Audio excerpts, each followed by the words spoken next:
नमस्कार मित्रांनो, स्वागत आहे तुमचं आताच्या ब्रेकिंग न्यूजमध्ये. मित्रांनो, अनेकांची गावाकडची घरं ही निसर्गाच्या कुशीमध्ये डोंगरदऱ्यांच्या सानिध्यामध्ये असतात, परंतु पोटापाण्यासाठी आणि रोजगारासाठी ही माणसं गाव सोडून शहरामध्ये स्थायिक होतात. वर्षानुवर्ष ही घरं बंद असतात किंवा त्यांचा कुठलाही वापर होत नाही. पण आता काळजी करू नका, तुमचं तेच जुनं घर तुम्हाला शहरामध्ये बसून उत्पन्नाचा एक मोठा मार्ग मिळवून देऊ शकतं. सरकारच्या homestay and bread and breakfast या योजनेमुळे आता रिकाम्या पडलेल्या या घरातूनही तुम्ही चांगली कमाई करू शकता. यासाठी सरकार तुम्हाला केवळ परवानगीच देत नाही, तर अनुदान आणि कर्जाची देखील मदत करणार आहे. त्यामुळे आता गावच्या वाड्याला पुन्हा घर पण येईल आणि तुमच्या खिशातही यामुळे पैसा खेळू लागेल.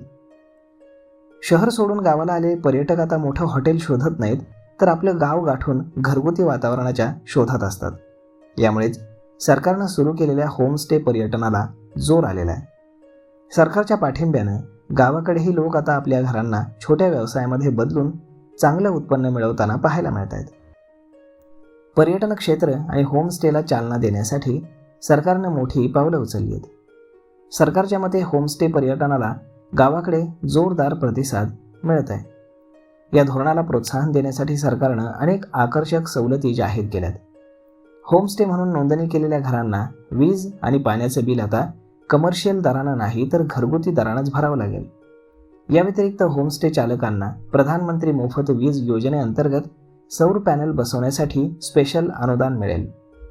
विशेष म्हणजे त्यांच्या कर्मचाऱ्यांना पर्यटन विभागाकडनं मोफत कौशल्य विकास प्रशिक्षणही दिलं जाईल.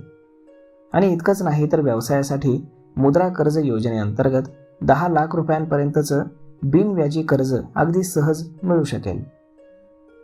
सरकारच्या या योजनेचा लाभ शहरातल्या डोंगराळ भागातल्या किंवा अगदी दुर्गम ग्रामीण भागातल्या घर मालकांनाही घेता येणार आहे. जर तुम्ही स्वतःच्या घरात राहत असाल, तर घरातील काही मोजक्या खोल्यांची होमस्टे म्हणून नोंदणी तुम्ही करू शकता. समजा तुम्ही त्या घरात स्वतः राहत नसाल, तर काळजी करण्याचं कारण नाही. अशावेळी तुम्ही बेड अँड ब्रेकफास्ट या प्रकाराखाली घराची नोंदणी करून पर्यटकांना राहण्यासाठी सोय उपलब्ध करून देऊ शकता.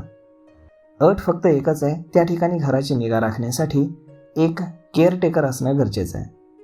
जर तुम्हालाही या योजनेचा लाभ घ्यायचा असेल, तर तुम्ही पर्यटन विभागाच्या अधिकृत पोर्टलवरती जाऊन नोंदणी करू शकता.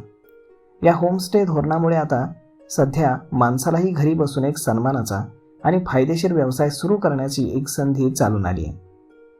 यामुळे केवळ घर मालकांचंच नाही, तर गावातल्या रोजगारालाही एक प्रकारची मोठी चालना मिळणार आहे. तर मग मित्रांनो, अशा पद्धतीनं जर गावी तुमचं एखादं घर असेल, कौलारू घर असेल किंवा डोंगराच्या कुशीमध्ये वसलेलं एखादं घर असेल, तर तेही तुम्ही आता भाड्यानं देऊ शकता आणि त्यातनंही तुम्ही फार चांगल्या पद्धतीची कमाई करू शकता. तर मग मित्रांनो, सरकारची ही योजना, पर्यटन विभागाची ही योजना तुम्हाला कशी वाटली हे तुम्ही आम्हाला कमेंट करून नक्कीच सांगा. आणि जर आवडली असेल तर आपल्या जवळच्या मित्रमंडळींसोबत देखील हा व्हिडिओ तुम्ही शेअर करायला विसरू नका. धन्यवाद.